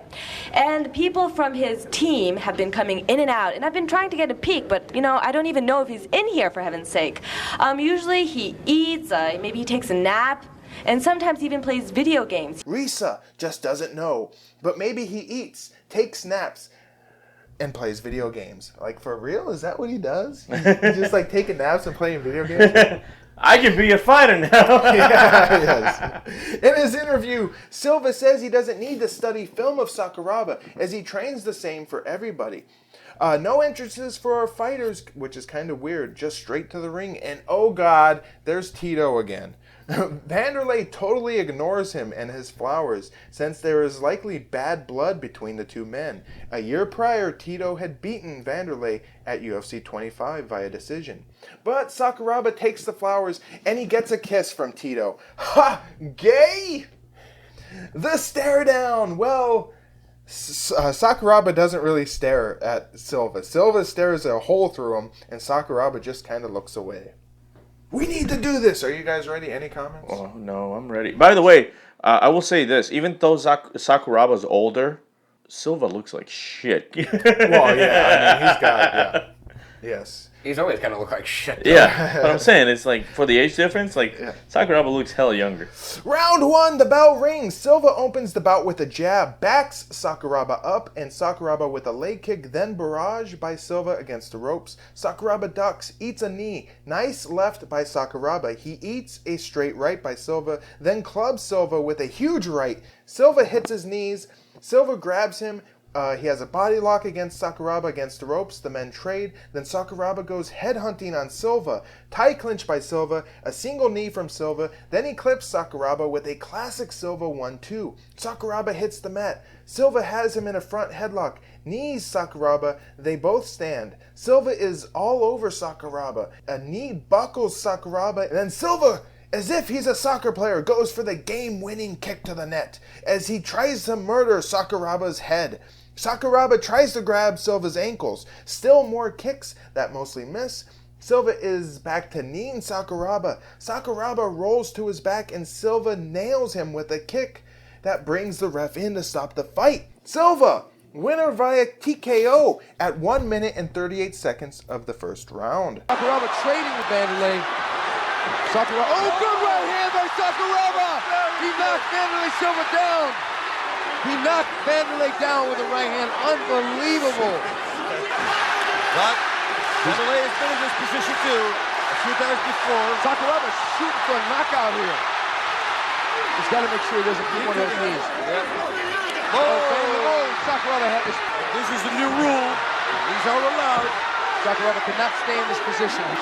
Wanderlei, this fight may not go the distance at this pace. Sakuraba down, go for bad position here. Sakuraba could be knocked out any second. He's got to get the leg. Sakuraba's going to be knocked out. He's going to be knocked out. He's got to get up. And he's going to get a leg. Remember with Coleman when he fought. He's going to knock Sakuraba out. Sakuraba cannot take these knees. He cannot. Sakuraba's got to tuck and roll. He's got to pull guard. Oh my God, the referee calls the fight. Unbelievable! Crowd is stunned. My God, what a fight. Sakuraba is bloody and there is no doubt it was a right and proper stoppage. Curiously, Quadros says that if there was any accusations that Sakuraba was being protected by Pride, this fight proves that they aren't. If there was any question about whether Sakuraba was being protected, that question was answered tonight. Yes. Sakuraba straps his very own Saku belt around Silva's waist, and Silva talks to the crowd. No idea what he's saying as it's translated into Japanese, but Quadros says that Silva says he will fight Sakuraba again if Sakuraba wants to. Sakuraba then gets on the mic, and this is seriously the first time I believe we have ever actually heard from Sakuraba on the mic. Sakuraba says he does want to fight Silva again. I think a really good thing with Honor also would be him against Vito Belfort. I think they should have a 185-pound weight division for Renzo and Sakuraba, and people that weigh 185, because the 15 pounds is significant now. Yeah, it's too much power. Our awesome event ends with a Disney-like magical music number.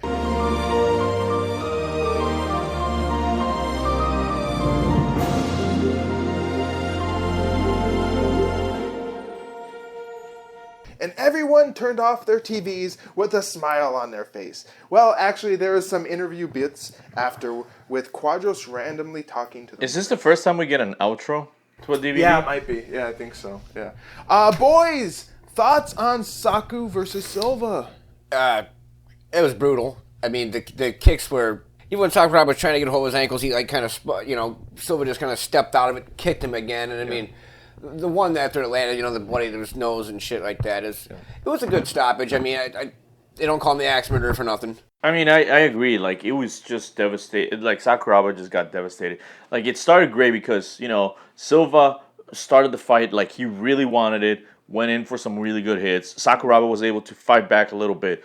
But then, the moment it went to the ground, and I will say this, the new rules really changed the tempo of the fight completely. The soccer kicks and the knees, holy shit, like that, like this would have been like a 30-fucking-minute fight prior to the new rules.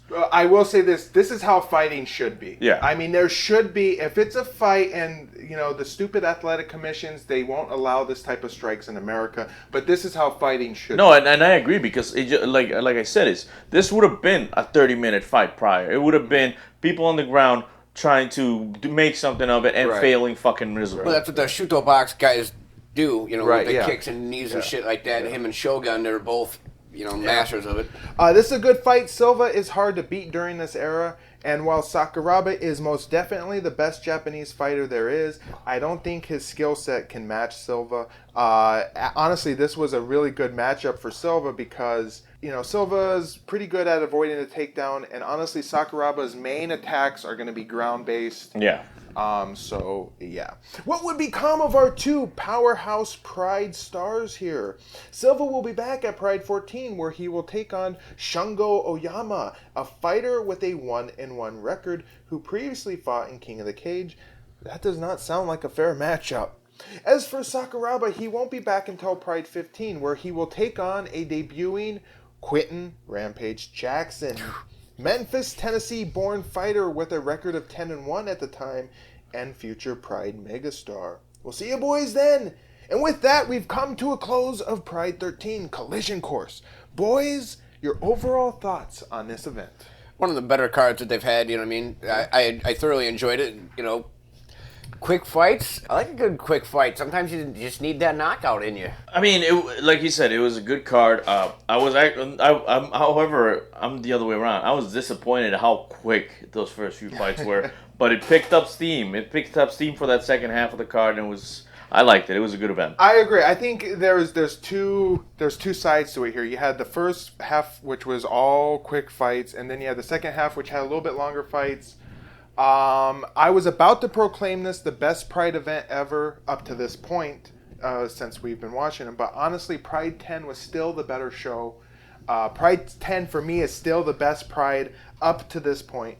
The matchups in this were good. It had a lot of star power. The finishes were satisfying, but it also had a lot of people that came and went. That they came in for one Pride and then they were gone. Yeah. So, that kind of is But I'm glad they did those fights at the beginning of the card, though. Yeah.